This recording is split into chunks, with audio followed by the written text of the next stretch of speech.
Hi everybody, Kimberly McAlinden here, and I got a couple requests when I was talking at Do You Knit today about the sweater that I knit in 7 knitting days.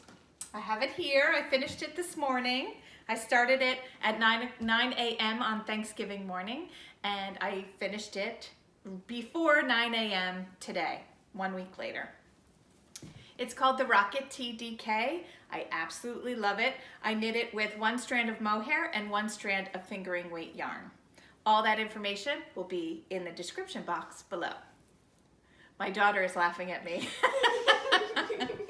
So the question that I'm simply going through sweaters that I'm knitting, and I'm showing you the tips and tricks that I've learned along my 40-year knitting journey. So I hope you enjoy the blocking version of this. So why do we block? One of the reasons why we block is to even out all of the stitches. Some days you might be stressed, some days you might be chill and relaxed. So your knitting a lot of times mimics how you feel. When you're stressed, your stitches are really tight. And so when over the course of, sometimes it's months to knit a sweater, your tension can change. So what happens when you block, your tension, everything seems to even out. So here we go. What you're going to need are a couple towels. I have a designated bin in my house for blocking sweaters. It also doubles as a bath for Tiny Hank. But what you're gonna do is put it in your sink. Here is the wool wash that I'm using this time. It is Eucalyptus Delicate, and it is in the jasmine scent. I really love the way this smells. So what you're gonna do is fill up in wherever you are. You can do it wherever, in your laundry room, in your kitchen. I kind of do it in my kitchen. I fill it up with medium warm water. You don't want water that's too hot because you don't really know what if the dye in the yarn is gonna run or anything like that. So I fill up my bin and I just put a little bit of my wool wash in there.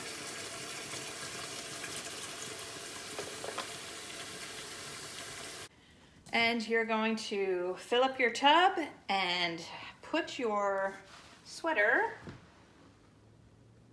into the tub. Now, once I kind of push it down just so that all of the water gets in there. And I'm going to let this sit for a minimum of 15 minutes and a maximum of overnight if you forget about it. And I will be back to show you the next step. So now that this has been sitting for 15 or 20 minutes, I'm going to empty it out into the sink. It's helpful if you clean out your sink because sometimes I didn't and that ended up messy. So empty this out into your sink and I will show you the next step. So here I'm just dumping out the water. Now what I use is a no rinse wool wash, so I don't have to rinse it. So even though that'll come out so here you go.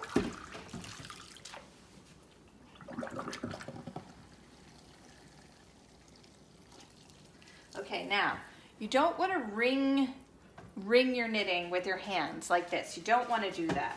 But you don't have to be so gentle with it, but you do have to be kind of gentle. You don't want to wring anything out, but you can push it out. And I use the side of my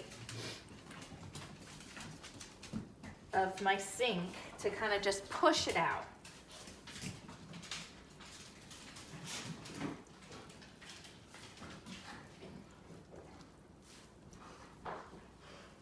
Squeeze, don't wring.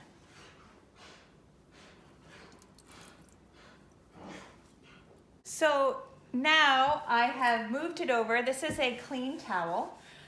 Some people use towels they only designate for blocking. I use our family's towels. And quite frankly, if there was one that was dirty in the laundry room, I would have used that one first and then used a clean one. But since I'm all caught up with my laundry, I'm using 2 clean towels. So I'm going to lay this out. And this is not, you know, an exact science. I just kind of lay it out so that it isn't all bunched up.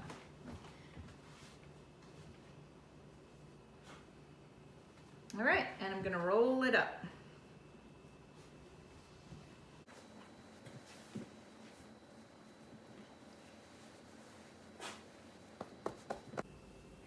What you're seeing is me unraveling my sweater. I have already stepped on it. So I repeat the process.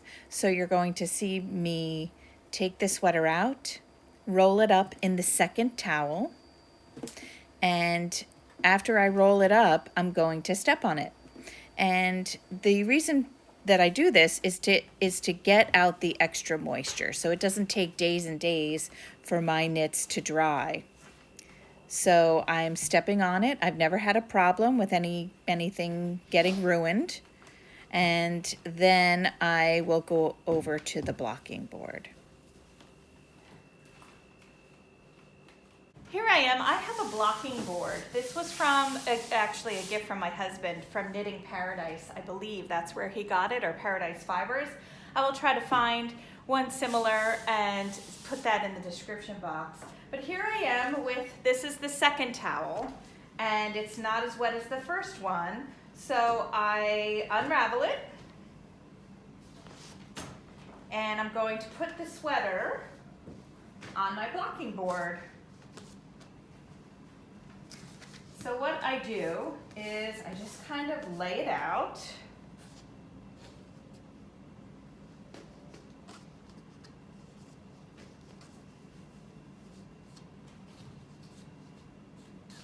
Find the side seams, kind of hold it down. And now is where I kind of just look at the fabric that it made. Another thing that I like to do is when I'm blocking, I kind of start at the bottom and move my way up. And I'm simply smoothing things out. I'm using my fingers to feel the way I want the yarn to be, the way it's kind of telling me it wants to be. There's the center.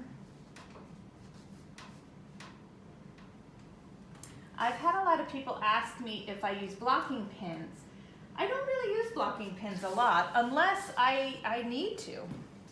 Under this on the armpit here, for some reason I like to turn it like that. I don't know why, but I do. So I'm just going to, man, this is pretty. This is so soft. Woohoo! Okay.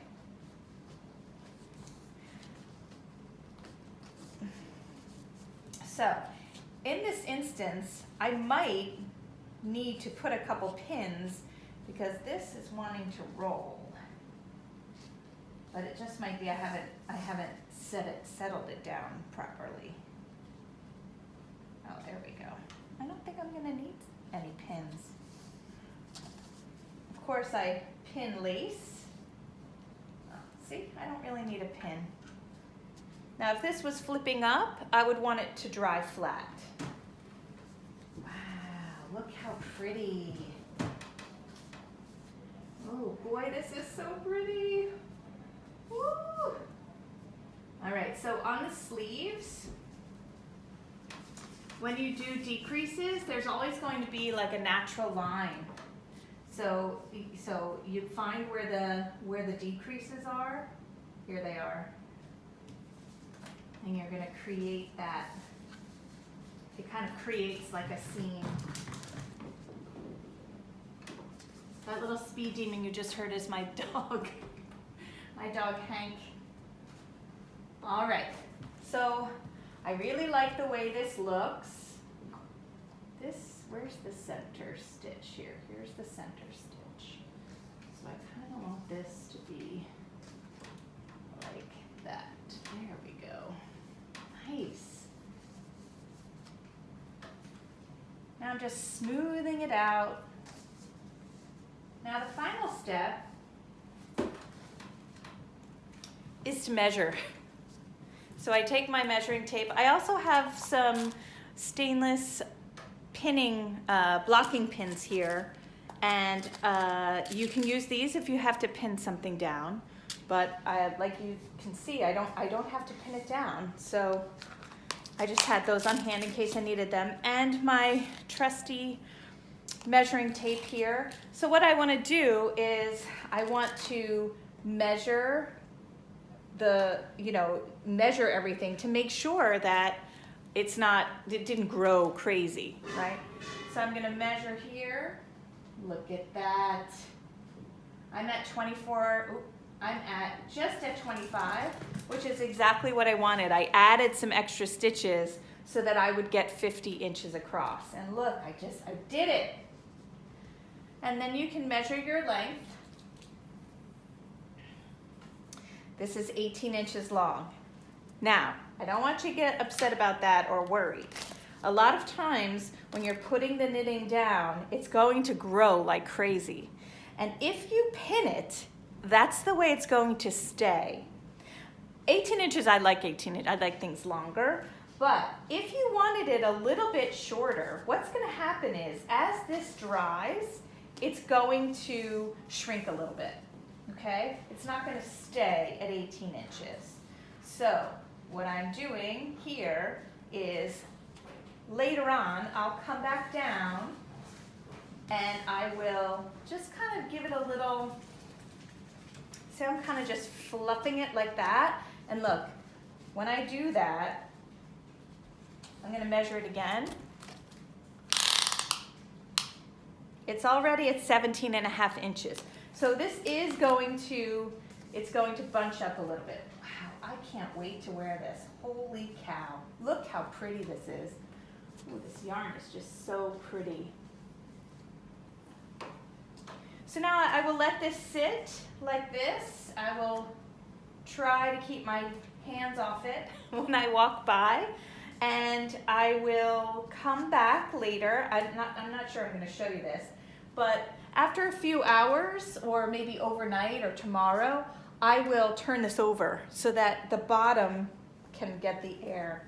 Our heat is on here. It's winter in the Northeast. And so this won't take very long at all to dry. So probably before I go to bed, I'll flip this over. And I might have a brand new sweater to wear to work tomorrow. That's awesome. So if you have any questions, please leave me some questions and I will be happy to answer them. I hope you found this useful and have a great day.